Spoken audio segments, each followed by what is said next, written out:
I think it's about time we talked about Godzilla x Kong, The New Empire. After much intense deliberation, and mulling it over in a pretentiously dramatic fashion with a complimentary soundtrack, it almost feels sacrilegious to say, but yeah, I kinda liked it. I'm as surprised as you to hear myself say it, but yeah, I enjoyed a Monsterverse movie. Now, it's no secret that I've always been a fan of the more grounded, serious entries in the Godzilla series, but I'm open to some lighthearted fun, and that's this movie to a T. I think that's what makes this film fundamentally stand out from the rest of the Monsterverse. They picked a tone and embraced it. The New Empire, if anything, is self-aware in its goofiness. Unlike the previous entries in the Monsterverse that begin with the deaths of children and parents and watching people pick up the pieces of their shattered lives before devolving into misplaced smiles and gonorrhea jokes, this movie begins with, and maintains, a more casual, lighthearted feel.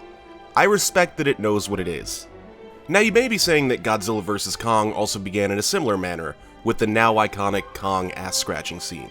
But I think the difference is that this is the first time in the Monsterverse that we've had the same creative vision twice in a row, with Adam Wingard helming both projects. Godzilla vs. Kong felt like a massive heel turn in tone coming off of King of the Monsters. However, the transition from Godzilla vs. Kong to the New Empire feels much more lateral, much smoother.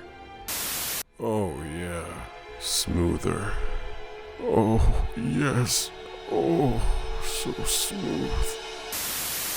An important thing to note about this movie is that there's nothing I truly hated about it, which was the biggest takeaway after my first viewing. It was actually jarring. My previous reviews had been defined by my frustration with mishandled concepts and unearned spectacle. However, there wasn't anything about the New Empire that rubbed me the wrong way. All the ridiculousness of it felt right at home. Aside from that, there wasn't any gaping plot hole I felt was left unanswered, nor incredible lapses of internal logic. The film knows what it is, and it doesn't get overly complicated, which is usually the pitfall of past Monsterverse entries. I was actually thinking as I left the theater that, with the New Empire, it feels like the story of the Monsterverse is finally starting. Godzilla vs. Kong and the New Empire collectively feel like a decisive grounding of the plot and tone of the series, and it has a momentum to it, where it seems like we're moving forward, developing an ongoing story, rather than just hot potatoing the story to the next director. Alright, let's get into this movie. I'd say first and foremost are the monsters, which really carried the show. It's nice to finally see a consistency of the characters of Kong and Godzilla. Kong being an 80s action hero tough guy type with a motivation in saving his people, and Godzilla being a rabid loose cannon. Granted, Godzilla is given yet another obligatory task to perform in responding to the Iwi people's distress call. But I like that he doesn't just go straight to the fight, rather taking his time to gather energy. It lets us know that he has at least some agency and makes decisions on how to handle situations. It sure beats him beelining to wherever the plot needs him next. The inner machinations of his mind are somewhat less of an enigma.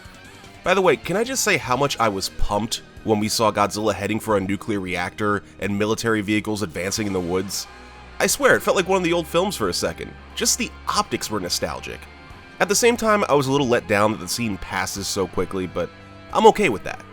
That's because the movie found a healthy balance in peppering in monster action throughout the runtime, where we never really lost that momentum. Honestly, it was hard determining a time to take a piss in the theater because there weren't any slow scenes. You know, where everyone's sitting in a control room talking gobbledygook. The story always felt like it was on the move, and that something was indeed happening. My god, did I welcome that sense of inertia. That and the variety of different locations and monsters was very welcome. I mean, sure, I would have liked to have seen more of these titanic additions to the universe fleshed out before they're unceremoniously one-shot like Zilla in Final Wars, but I'd definitely take that over a human-dominated story with a monster fight in the background every 45 minutes. I just need to point out how hilarious it was when Godzilla's going to challenge Tiamat, and Monarch pulls up a Titan Pokédex to describe what Tiamat is. And that explanation lasts longer than the fight itself. You know, silliness aside, I wish Monarch Legacy of the Monsters had taken the Pokédex approach to these new monsters, where we get introduced to them as a setup for this film. Isn't it remarkable how tonally disjointed the New Empire feels from Legacy of the Monsters? To the rest of the series, in fact? Remember Bryan Cranston screaming about his dead wife? Now cut to a monkey-dinosaur zero-gravity battle. I wish King of the Monsters had at least attempted to brace us for that. I mean, I'll always appreciate the attempt to take a more serious approach to a Godzilla story, but the previous Monsterverse entries are nowhere near as entertaining as the New Empire's Saturday morning cartoon show vibe. I think this Villain of the Week episodic format is what's going to work best for the Monsterverse going forward. I mean, let's be real. Japan's got the Heisei down, so why not let America dick around in the Showa? Speaking of villains, I initially wasn't sure about the Scar King. You know, going into the film, I was wondering how we'd establish this bad guy who's somehow always been around yet we've never heard of. But I think they did a good job with him. I mean, at this point, I'm kind of sick of Godzilla having a prophesized ancient rivalry with literally every monster he fights, but the way the Scar King was characterized more than makes up for his loose origins. Dude has a swagger. I mean, when he first comes out of his cave and stands there leaning back like, the fuck you want? It was pretty cool. I also like how he wasn't just the next bigger thing. He was clearly smaller than Kong, but made up for his disadvantage with a swift, technical fighting style. I mean, it does bother me a little that the monsters don't feel like they have any weight to them anymore, what with how fast they move, but I think the Stockholm Syndrome of the Monsterverse has finally set in, where I'm willing to accept it in the name of fun. Sure, they all feel human-sized now in an off-puttingly Pacific Rim 2 kind of way, but I was reluctantly drawn into accepting it. By the way, a shot from the film that's going to live in my head rent-free is during the zero-gravity fight when the Scar King and Kong are diving towards a portal, backlit by the sun, and you see the Scar King's whip drifting behind him in the wind. It was like something out of an anime. Now, you can fault this film for a variety of reasons, but having style isn't one of them. Now, a lot of people give this movie credit for having extended monster sequences with no dialogue, and how the film still managed to keep our attention and let us know what was going on. Many people chalk it up to how well the movie portrayed its monsters. Sure, I'll give you that. But make no mistake, there's a big difference between how we interpret the nuances of Kong's personality in Peter Jackson's 2006 epic, and the monsters in this film telegraphing their nonverbals like Courage the Cowardly Dog.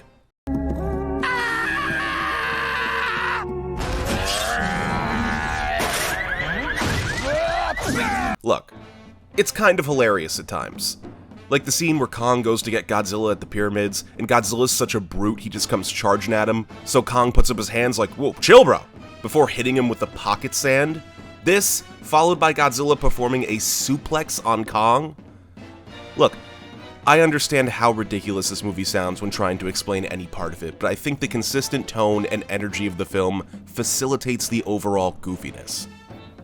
Anyway, I think the biggest scene in the film is that first introduction of the Scar King, where he's running his Temple of Doom mine full of enslaved apes who are all moving rocks for some reason. Can anyone explain why the apes were moving rocks?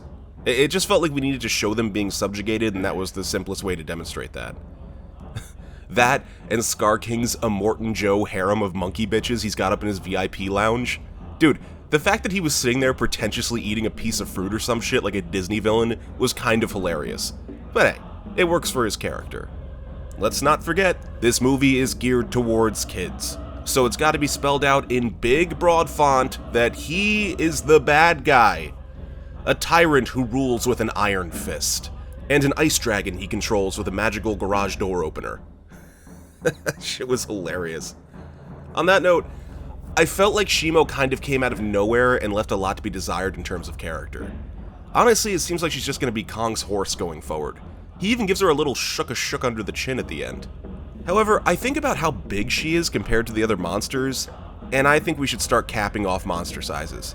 Did anyone else notice in the Monkey Temple of Doom that there was a giant ribcage that dwarfed even Kong? How big was the monster that left that behind?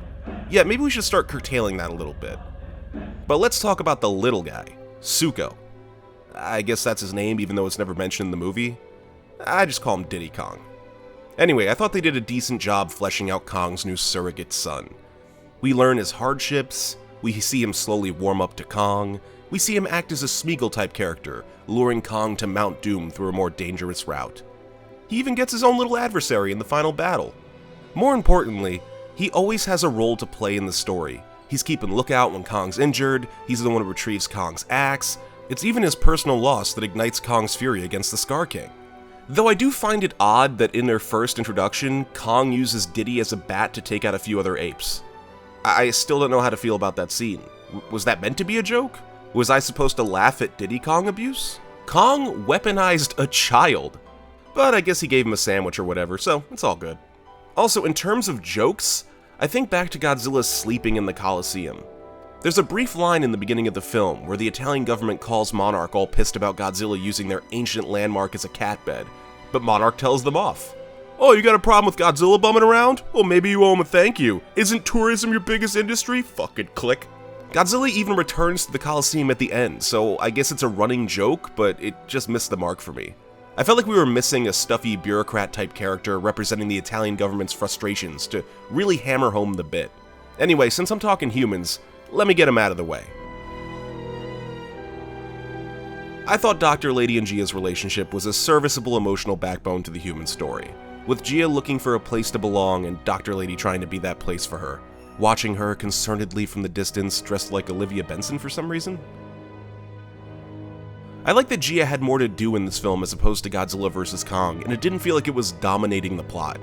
It was so simple, in fact, that her prophesized purpose of awakening Mothra amounts to her climbing a staircase and raising her hand.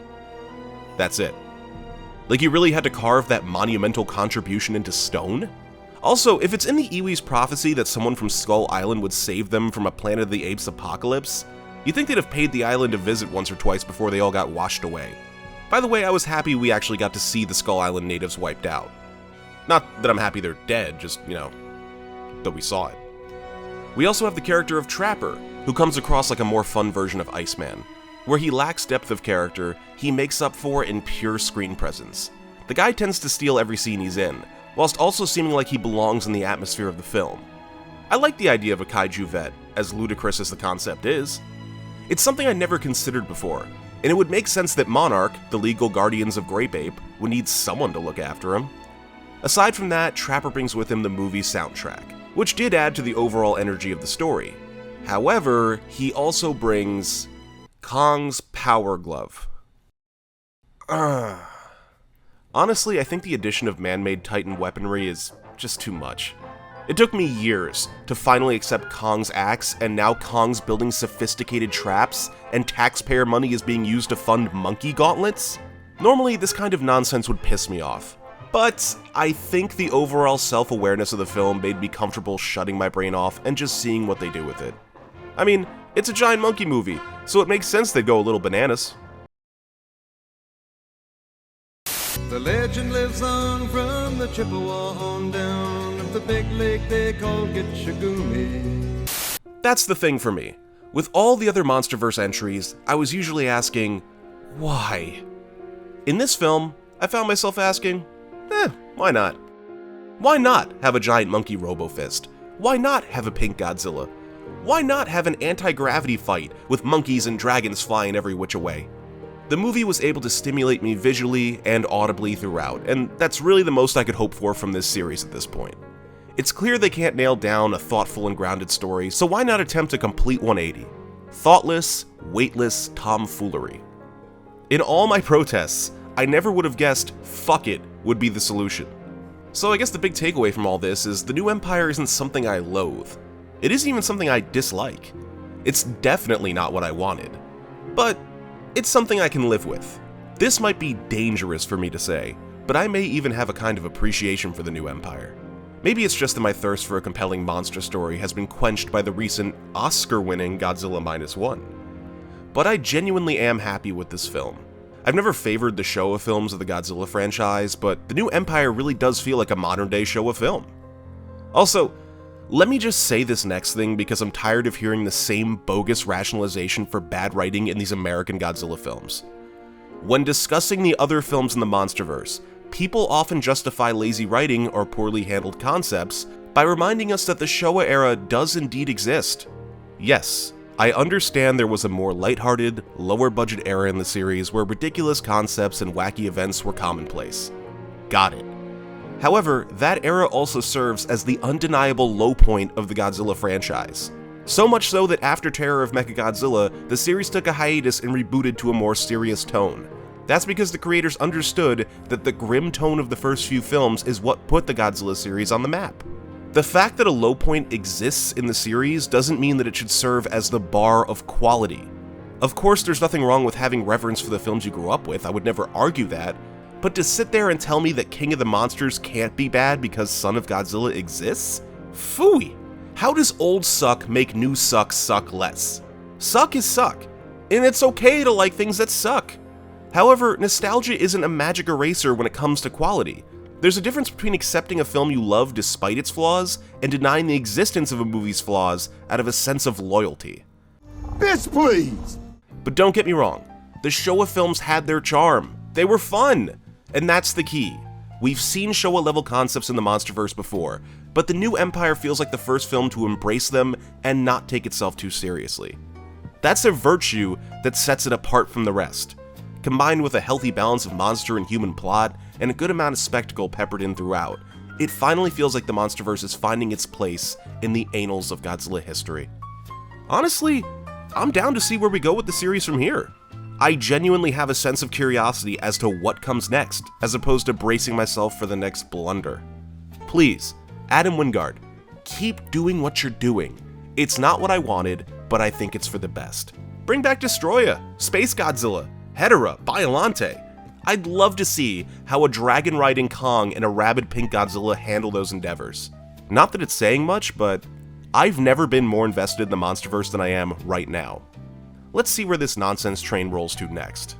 In closing, I know this is probably not the take you were expecting from me given my history with the Monsterverse, but to quote the late O.J. Simpson, don't lose your head over it. Rest in pieces, Juice.